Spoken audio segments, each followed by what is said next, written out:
పీఠముడి వీడింది. నెలల తరబడి భారత్ అమెరికా మధ్య నడుస్తున్న ట్రేడ్ వార్కు ఎట్టకేలకు ఒక ముగింపు లభించింది. ప్రతిష్టంభన నెలకొన్న డీల్ కుదిరింది.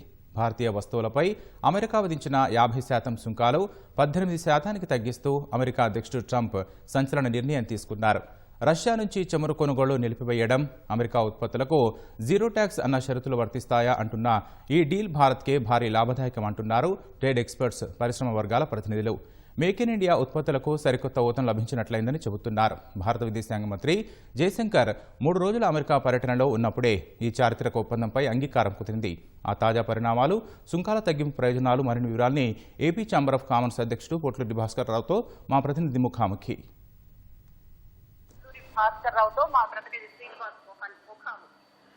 ఈరోజు అంతర్జాతీయ యవనికపై చూస్తే భారత్ అమెరికా మధ్య కీలకమైనటువంటి ఒప్పందమే కుదిరింది. దీనికి సంబంధించి ఏపీ ఛాంబర్ అధ్యక్షులు పొట్టూరు భాస్కర్ రావు గారు ఉన్నారు. ఆయన అడిగి మరిన్ని వివరాలు తెలుసుకుందాం. సార్ నమస్తే. నమస్తే. ఈరోజు చూస్తే భారత్ అమెరికా మధ్య ఒక ద్వైపాక్షికమైనటువంటి వాణిజ్య ఒప్పందం కుదిరింది. ప్రధానంగా ఈ ఒప్పందంలో ఏ అంశాలు ఉన్నాయి, దీన్ని ఎలా చూస్తారు? ఇది చాలా అద్భుత పరిణామం అండి. ఏంటంటే దాదాపు 8 నెలల నుంచి ఇండియా మొత్తం ఎదురు చూస్తూ ఉంది. ఎందుకంటే మనకి గనక చూస్తే బిగ్గెస్ట్ ట్రేడింగ్ పార్ట్నర్స్గా యూఎస్ఏ, చైనా, యూఏఈ ఉన్నాయి.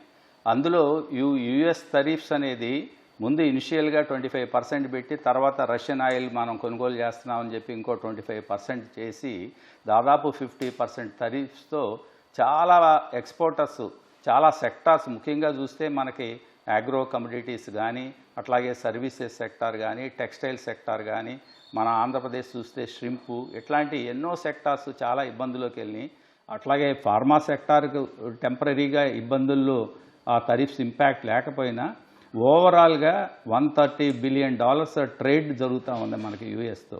సో దాని యొక్క ఇంపాక్ట్ చాలా మనకి ఇండియన్ ఎకానమీ మీద పడటం. ఈ మధ్య ఏంటంటే గుడ్లో మెల్లలాగా మనకి ఈ యూరోప్ యూనియన్తో ఒక multi lateral agreement, bilateral agreement అనేది అద్భుతమైన పరిణామంగా జరిగింది. సో అదే టైంలో ఈ US and India trade deal అనేది కూడా చాలా చాలా శుభపరిణామం. ఇది చాలా ఎకానమీకి బూస్ట్ చేస్తుందని చెప్పొచ్చు. ముఖ్యంగా జయశంకర్ గారికి, అలాగే పీయూష్ గోయల్ గారికి, మోడీ గారి ఆధ్వర్యంలో ఈ బ్రహ్మాండమైన డీల్ని కుదుర్చుకున్నందుకు అందరం బిజినెస్ తరఫున, ఏపీ ఛాంబర్స్ తరఫున కృతజ్ఞత తెలుపుతూ ధన్యవాదాలు తెలియజేస్తా ఉన్నాం. సార్, భారత్ అమెరికా టారిఫ్లో 18% తగ్గింపు ప్రధానంగా ఏ రంగాలపై దీని తాలూకా ప్రభావం చూపిస్తుంది?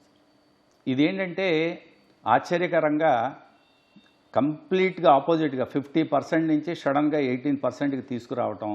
మనం మెయిన్గా ఎక్స్పోర్ట్ చేసే కమోడిటీస్ కనుక చూస్తే మనకి అందులో కాంపిటేటివ్గా ఉండేది Pakistan, Vietnam, Bangladesh, China, Indonesia, ఇట్లాంటి కంట్రీస్తో కనుక చూస్తే మనకి ఇంకా అడ్వాంటేజ్ వచ్చినట్టు ఉంది. పాకిస్తాన్కి అట్లాగే బంగ్లాదేశ్కి 19% టరిఫ్స్ ఉన్నాయి, వియత్నాంకి 20%, చైనాకి 34%. సో వాటికన్నా తక్కువగా వాళ్ళ 18%కి తీసుకురావడం అనేది చాలా చాలా సంతోషకరమైన వార్త. దీనివల్ల ఏమవుతుందంటే మన ప్రోడక్ట్స్, మనకి టెక్స్టైల్స్ ఉందనుకోండి, వియత్నాము, బంగ్లాదేశ్ కాంపిటేటివ్గా ఉన్నాయి. అలాగే మనకి ఆక్వా కూడా వియత్నాం కాంపిటేటివ్. ఇట్లా ఎన్నో రంగాల్లో ఈ 4 దేశాలు మనకి సౌత్ ఏషియాలో, అట్లాగే సదరన్ కంట్రీస్ కింద మనకి కాంపిటేటివ్గా ఉన్న కంట్రీస్తో మనకి ఇంకా ఇప్పుడు అడ్వాంటేజ్ బాగా వచ్చింది. ఈ ప్రకటన ఏంటంటే ప్రస్తుతం పొలిటికల్ ప్రకటనలాగా చేశారు, ఇంకా కంప్లీట్గా డీటెయిల్స్ రావాల్సి ఉంది. సో ముఖ్యంగా కనుక చూస్తే ఒక టరిఫ్స్ని తగ్గించడమే కాకుండా 50% నుంచి 18%కి, అది కూడా ఇమీడియట్గా మనం ఇంప్లిమెంటేషన్లోకి తీసుకెళ్తామని చెప్తా వచ్చారు. దీంతో పాటుగా నాన్ టరిఫ్ ట్రేడ్ బ్యారియర్స్, అది చాలా చాలా ఇంపార్టెంట్. దాంట్లో కూడా సులభతరం చేస్తాము, అవి కూడా తగ్గిస్తాము అని చెప్పారు. క్వాలిటీ ఆస్పెక్ట్స్ కానీ, లేకపోతే డాక్యుమెంటేషన్ రిలేటెడ్ కానీ, లైసెన్సెస్ కానీ, ఇట్లాంటివన్నీ నాన్ టరిఫ్ ట్రేడ్ బ్యారియర్స్లో వస్తాయి, అవి కూడా సులభతరం చేస్తామని చెప్పడం జరిగింది. సో ఇప్పటి వరకు యూఎస్తో ఉన్న డీలింగ్స్ అన్నిటిలోకి ఇప్పుడు మన యూరోప్ యూనియన్తో మదర్ ఆఫ్ ఆల్ డీల్స్ అన్నాం కదా, దానికన్నా ఇది బెటర్ డీల్గా ప్రస్తుతం యూఎస్తో చేసే కంట్రీస్ అన్నిటిలోకి మనకి చాలా అడ్వాంటేజెస్గా ఉంటుంది. అంటే మరీ ముఖ్యంగా చూస్తే బియ్యం కానీ, లేకపోతే షింపు కానీ, వీటి ప్రభావం ఎలా కనిపిస్తుంది? మన రాష్ట్రానికి చాలా చాలా అడ్వాంటేజ్ అండి. దాదాపు 43,000 నుంచి 45,000 కోట్ల ఎగుమతులు మన రాష్ట్రం నుంచి యూఎస్ఏకి వెళ్తూ ఉన్నాయి. అందులో చూసుకుంటే ఒక రైసు, అలాగే యాక్వా ఉత్పత్తులే మనకి 25 వేల కోట్ల ఎక్స్పోర్ట్స్ అవుతా ఉన్నాయి. 80% ఏంటంటే యుఎస్ మార్కెట్ మీద ఆధారపడి ఉన్నాం. ఈ యుఎస్ మార్కెట్లో మనకి ఏంటంటే ప్రైస్ వస్తుంది. సో కస్టమర్స్లో కూడా మనకి సేఫ్టీ కానీ ఇట్లాంటి మనకి చాలా కంఫర్ట్ లెవెల్ యుఎస్ మార్కెట్ అనేది. మన ఎక్స్పోర్టర్స్ కూడా ఎప్పటి నుంచో అలవాటు పడి ఉన్నారు. అందువల్ల ఏంటంటే ఈ సంవత్సరం నుంచి ఒడిదుడుకులై వాళ్ళు కొంత డైవర్సిఫై చేసుకున్న దాంతో పాటుగా యుఎస్ మార్కెట్ ఓపెన్ అయ్యేపాటికి మనకి ఇంకా షింప్ ఎక్స్పోర్ట్స్ పెరిగే అవకాశం ఉంది.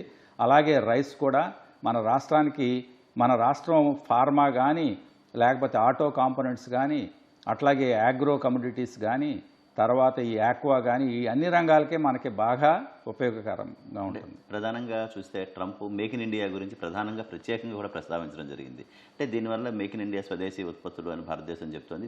దీన్ని ఎలా మనం అర్థం చేసుకోవాలి? ఈ మధ్య మనం చూస్తే ట్రంప్ ఇండియా నుంచి మొబైల్స్ కూడా ఇంపోర్ట్ చేసుకోవడానికి వీలేదని ఒక స్టేట్మెంట్ ఇచ్చాడు ఆ మధ్య. సో మనం మొబైల్స్ మ్యానుఫ్యాక్చరింగ్లో దాదాపు నెంబర్ 1 చైనా తర్వాత మనం ఇండియా నెంబర్ 1 పొజిషన్లోకి వెళ్తూ ఉంది. అట్లా ఎలక్ట్రానిక్స్ అండ్ మొబైల్స్ కానీ ఆటో కాంపోనెంట్స్ కానీ లేకపోతే మెడికల్ డివైజెస్ కానీ ఇట్లా ఎన్నో రంగాల్లో డిఫెన్స్కి సంబంధించిన ఎక్విప్మెంట్స్ ఈ మధ్య మనం తయారు చేయడం మొదలెట్టాం కాంపోనెంట్స్. ఇట్లా మేక్ ఇన్ ఇండియా కింద ఆత్మనిర్భర్ భారత్ కింద చాలా ఈ సెక్టార్స్లో గవర్నమెంట్ ప్రమోట్ చేస్తూ ఉంది. దానికి సంబంధించిన ఉత్పత్తులు కూడా మేము దిగుమతి చేసుకోవడం అనే ప్రకటన చాలా హర్షణీయమైంది, చాలా సంతోషకరమైన వార్త. అంటే ప్రయోజనాల పరంగా చూస్తే కొంత అభిప్రాయం వ్యక్తం అవుతుంది. మరోవైపు షరతులు ఏంటి సార్? షరతులు అనేది ప్రస్తుతానికి ఒకటే కండిషను ఆయన పెట్టింది. ఇప్పుడు మనం కనుక టరీఫ్ చూస్తే ఫస్ట్ 25% అనేది అనౌన్స్ చేశారు. నువ్వు రష్యా నుంచి ఆయిల్ కొంటున్నావు కాబట్టి అది కొనుగోలు చేయొద్దు, కొంటే 25% ఎక్స్ట్రా టరీఫ్ వేస్తామని చెప్పి ఆ 25% టరీఫ్ని కూడా వేయడం జరిగింది.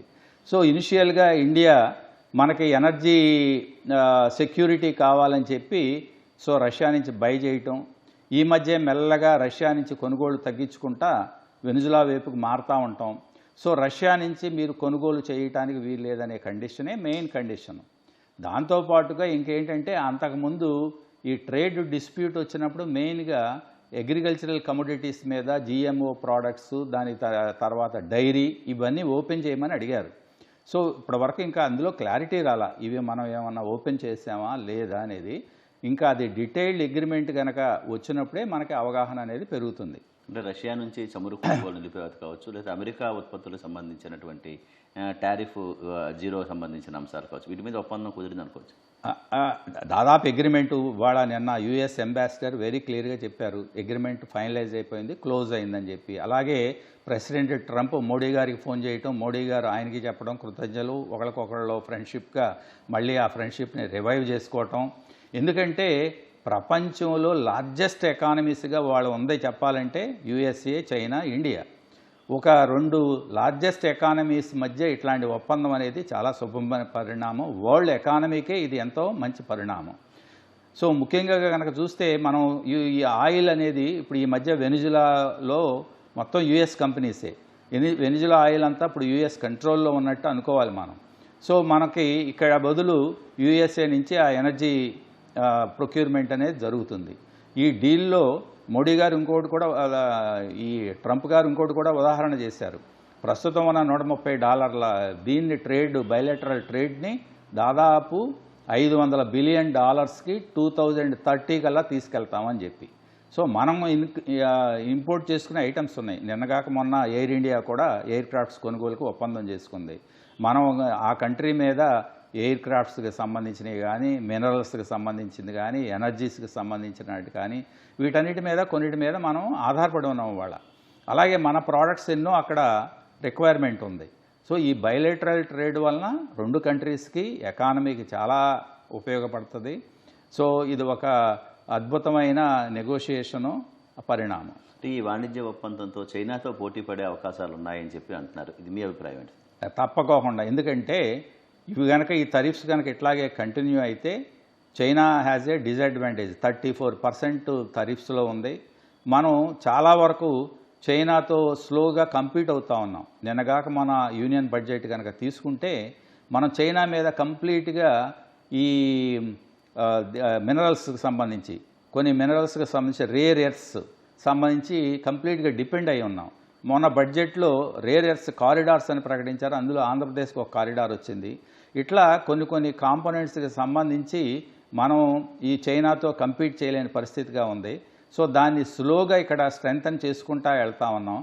సో చైనా డామినెంట్గా ఉన్న ఫ్యాక్టర్స్ సెక్టార్స్లో కూడా ఇండియా మెల్లమెల్లగా ఎదుగుదల చూపిస్తూ ఉంది. మెయిన్గా ఎలక్ట్రానిక్స్ కాంపోనెంట్స్, మొబైల్స్, వీటిల్లో అట్లా వేరియస్గా ఫార్మాలో ఏపీఐ సంబంధించిన స్లోగా మనం ఇండియాలో కూడా డెవలప్ చేసుకోవటం.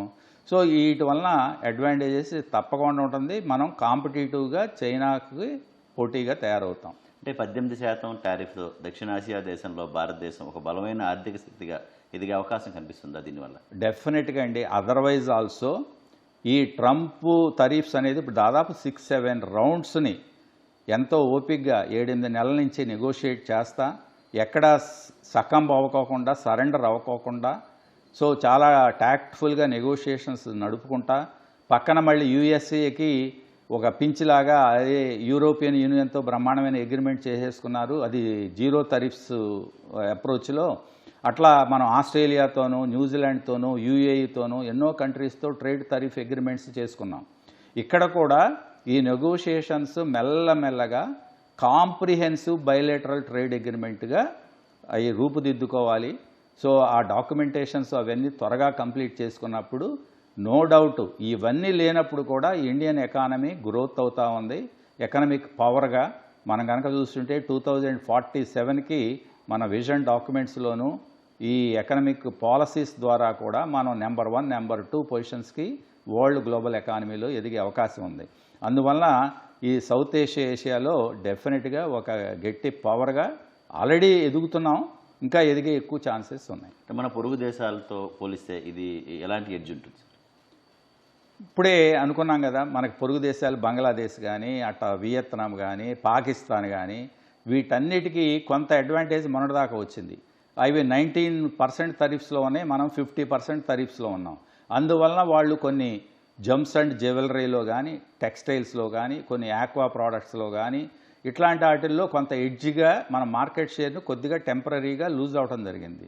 సో మరలా మనం 18% టారిఫ్కి వచ్చేసినప్పుడు, అలాగే కొన్ని నాన్ టారిఫ్ ట్రేడ్ బ్యారియర్స్ను కూడా రిమూవ్ చేయగలిగినప్పుడు మనకి డెఫినెట్గా ఆ కాంపిటేటివ్ అడ్వాంటేజ్ వస్తుంది. సో ఆల్రెడీ నిన్నగాక మన స్టేట్మెంట్ చూసాం, యూరోపియన్ యూనియన్ అగ్రిమెంట్తోనే పాకిస్తాన్లో షివరింగ్ స్టార్ట్ అయింది. ఎందుకంటే వాళ్ళకి మొన్నటిదాకా అడ్వాంటేజ్ ఉంది. సో వాళ్ళ జీరో టారిఫ్ అగ్రిమెంట్ అనేపాటికి మార్కెట్ క్యాప్చర్ అంతా మెల్లగా ఇండియాకి మారిపోతుందని చెప్పి అక్కడ ఉన్న ఎక్స్పోర్టర్స్ వరీలో ఉన్నారు. సో ఇది ఒక నెంబర్ 1 పరిణామం. ఎందుకంటే పాకిస్తాన్ కన్నా 1% తగ్గించడం అనేది చాలా మంచి నెగోషియేషన్ అని చెప్పుకోవాలి. అంటే పాకిస్తాన్లో ఇప్పుడు 20 ఉంది, మనం చూస్తే 18 ఉన్నాం. అంటే ఇది కొంత మనకి యాడెడ్ అడ్వాంటేజ్ ప్లస్ పాయింట్గానే మనం చూసుకోవాలి. అవును, తప్పకోకుండా. అదే దానివల్ల ఏంటంటే కొన్ని రంగాలు, ముఖ్యంగా ఈ టెక్స్టైల్స్ రంగం కానీ, ఆక్వా రంగం కానీ, మిగతా కొన్ని మ్యానుఫ్యాక్చరింగ్కి సంబంధించిన కాంపోనెంట్స్ ఉన్నాయి. మెయిన్గా ఈ 2 సెక్టార్స్లోనే వాళ్ళకి ఎక్కువ అడ్వాంటేజ్.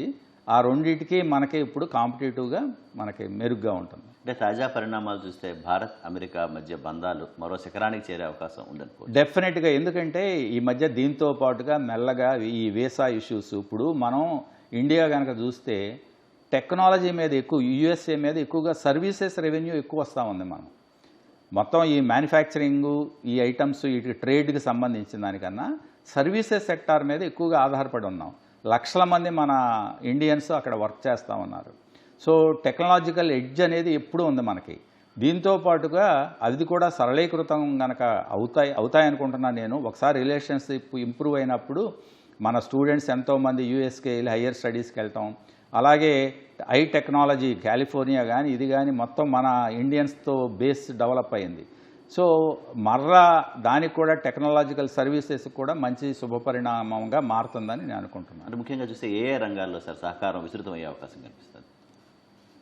కంప్లీట్గా మనకి సంబంధించిన యాగ్రో కమోడిటీస్ కానీ, టెక్స్టైల్స్ రంగం కానీ, ఫార్మా రంగం కానీ, అట్లాగే సర్వీసెస్ రంగం కానీ, ఎలక్ట్రానిక్ కాంపోనెంట్స్ కానీ, సో డిఫెన్స్కి సంబంధించిన కొన్ని కాంపోనెంట్స్ కానీ, ఇట్లాంటివన్నీ మనం ఇప్పుడు మన కనుక చూస్తే చాలా అగ్రికల్చరల్ కమోడిటీస్ ఉన్నాయి. ఒక రైసే కాకుండా వేరియస్ కమోడిటీస్. మన ఇండియన్స్ పాపులేషన్ కూడా అక్కడ ఎక్కువగా ఉంది. మన ప్రోడక్ట్స్కి చాలా డిమాండ్ ఉంది. సో వీటన్నిటిలోనూ మనకి చాలా అడ్వాంటేజ్ వస్తుంది. అలాగే ఇప్పుడు ఈ బైలేటరల్ ట్రేడ్ వలన కొన్ని ప్రోడక్ట్స్ని మనకే కూడా ఇంపోర్ట్ చేసుకునే అవకాశం ఈజీగా ఉంటుంది. అంటే ఈయూతో మనం డీల్ కుదుర్చుకున్నాం, అది మదర్ ఆఫ్ ఆల్ డీల్స్ అని చెప్పి ఇటీవలే మనం అనుకున్నాం. అంటే ఈయూతో మనం కుదుర్చుకున్న ఒప్పందంలో ఉన్నటువంటి కీలక అంశాలు ఏంటి సార్? ఇది వచ్చిన కొద్ది రోజులకే ట్రంప్ ఈ తరహా నిర్ణయం తీసుకోవాలని మనం అర్థం.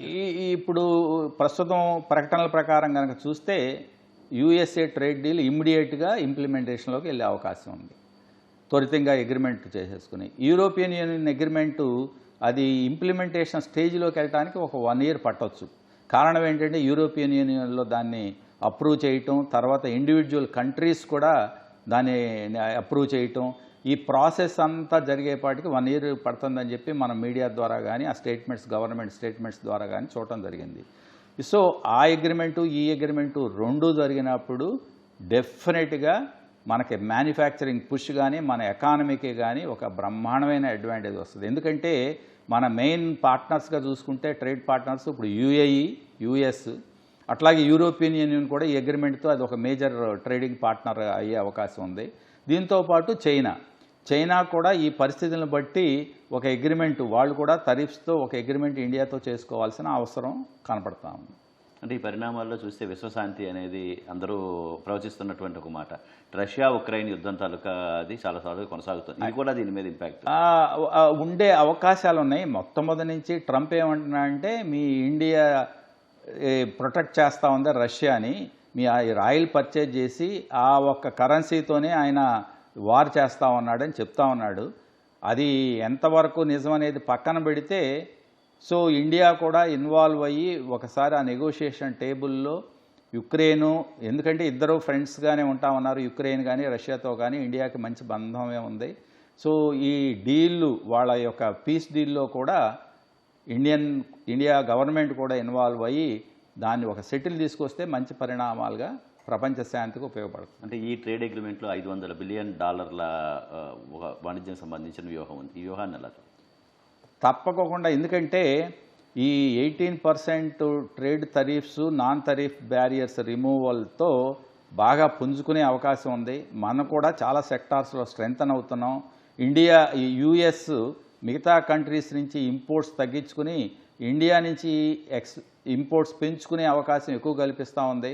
ఒక ప్లాన్డ్ స్ట్రాటజీతో వెళ్తే యుఎస్కి కావాల్సిన ఇంపోర్ట్స్కి సంబంధించిన ప్లానింగ్ కనుక ఇక్కడ జరిగి ఆ సెక్టార్స్కి ఊతం కనుక ఇస్తే డెఫినెట్గా $500 బిలియన్ ట్రేడ్, బైలేటరల్ ట్రేడ్ 2030కి అచీవ్ అయ్యే అవకాశాలు కనిపిస్తాయి. అంటే వాణిజ్య లోటు పరంగా చూస్తే బై అమెరికన్ అనే ఒక దీనికి భారత్ మొగ్గు చూపడం వల్ల దాని ఇంపాక్ట్ లోటు తగ్గుతుంది అనుకోవచ్చు సార్?